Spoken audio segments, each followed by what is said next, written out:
mo dito sa Mandarasila, si Aaron Kerr Pilinado, at ang nabagbatang balita sa oras na ito.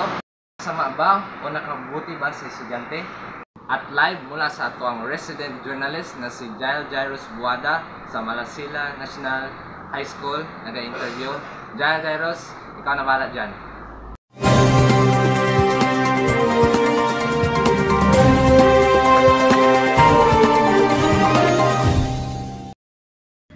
Magandang araw sa lahat.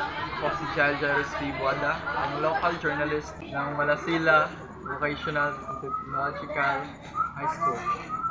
At nandito ako ngayon para interview sa local seller.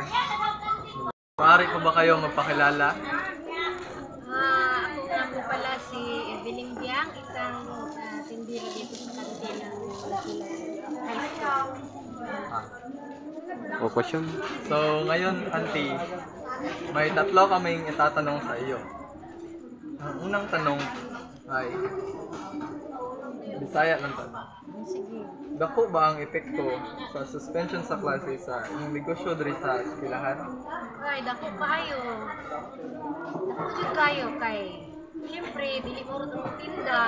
So, ang kapital, wala man. Lugi kayo. Dako, So, mga dito sa inyo, gamay dito inyong ano yan, pagulay. Duol kayo, eh. Labaw na pag Suspend na. sa tunga sa adlaw mag-suspend, dili niyo mahurot ng ano. Lugi kayo. Dito sa duwa nga pangutana. Paano maapektuhan sa suspension sa klase yung negosyante? Siyempre, nagkapital ko rin. Naghago, ang hago, kapital. Dako, di kayo siya kuhan ng kalabutan. Dili ba urot ang imong ang among paninda. So, lugi ni ang among kapital. Down jud go down.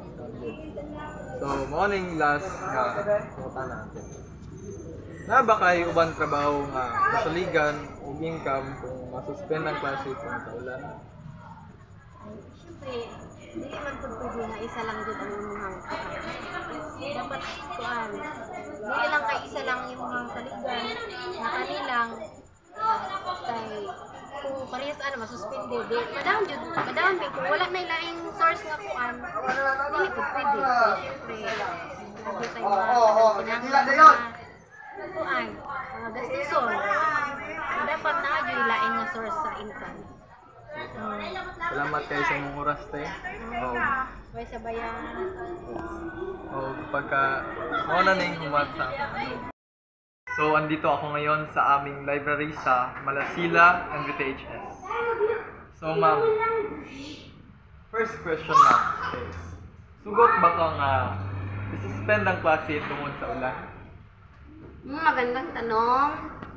From MVTHS na. Anong grade kayo? Grade 12 po. Grade 12. So, okay. So, regarding sa pag-suspend ng klase, kung papayag ba ako o hindi, so, papayag tayo sa dahilan na ang suspension ng klase is para sa welfare ng lahat. Just like for example, kung may typhoon, magsususpend si barangay official, si barangay kapitan, o di kaya si mayor.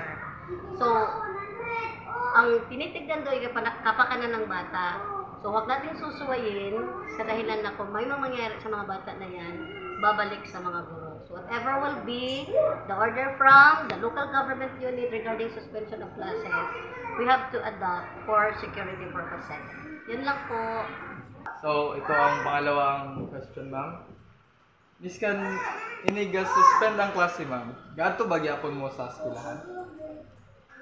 Pag may order ang barangay official o di kaya barangay kapitan o si mayor o ang nasa taas sa DepEd, pag mag-suspend ng klase, pag sinabi na suspension ng klase kasi delikado, particularly typhoon or earthquake, kasali is na si teacher ng teaching sa rason na kung ano man ang security na tinitignan doon sa mga bata, at the same time it is also given to the security for teachers. Pero meron tayong intervention dyan. Meron tayong tinatawag na asynchronous, meaning to say, kahit na nag-suspend ng klase, hindi naputol yung pagtuturo kasi pwede tayong magbigay ng lesson through social media. Okay. Thank you for that answer, ma'am. Ang last question po natin, ma'am, ay appeal ba ang mga suspend na klase sa inyong sweldo, ma'am, or pares ba sa mag-leave mo?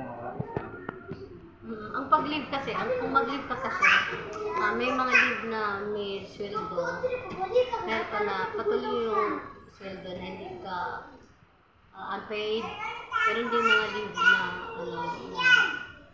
unpaid teacher. Pero kung mag-suspend ng klase, ang LGU, PLGU, di kaya ang dito natin, it won't affect doon sa tinatawag natin suspension regarding salary kasi it is an order of the higher ups, not by the reason na wala si teacher. So, ang basehan niya ngayon, kung may sweldo si teacher, mag-base tayo doon sa order na binibigay ng LGU, di kaya ng DepEd, para yung salary ni teacher is hindi makunan. So, meaning to say, kahit na mag-suspend, kasi order yun ng taas, hindi kagustuhan ni teacher, patuloy yung sweldo, hindi leave. Hindi na balibaga sabihin natin na in the form of a leave na for teachers, kundi regular pa rin yung classes through asynchronous and regular din yung salary. Thank you for that. So, as for the next day, I am Jairus Dibuada, and I'm the local journalist of Malasila Vocational and Technological. Magandang hapon sa inyong lahat. Nandito ako ngayon sa bahay na isang magulang, isang tito na estudyante sa Malasila University. So, ito yung panahon. Unsa man imong ingon sa sige suspend sa klase tungod sa ulan?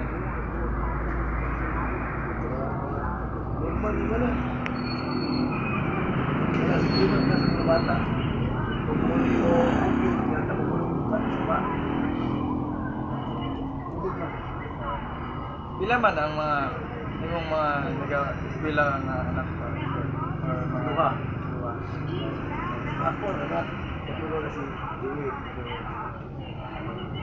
para sa mga call, makapikto ba ang si suspend sa klase sa imong anak o sa imong pangangkon o depende naman na sa estudyante mo yan. Hindi na sa estudyante, kung kamo sa estudyante, bago na nga hospital niya. Kaya hindi na lang kung mga bata nga mo uling bukid, sabi ko sa pa. wala mga sakit nga tungod sa ulan. Salamat Nicole. Kanilang tanan. Balik ako si Jairus Dibuada, ang local reporter or journalist sa Malasila and BTS. Maraming salamat, Jairus. At yun lang ang babagang balita sa oras na ito. Ako po si Aaron Kerr Pilinado, ang resident anchor ng One Malasila News.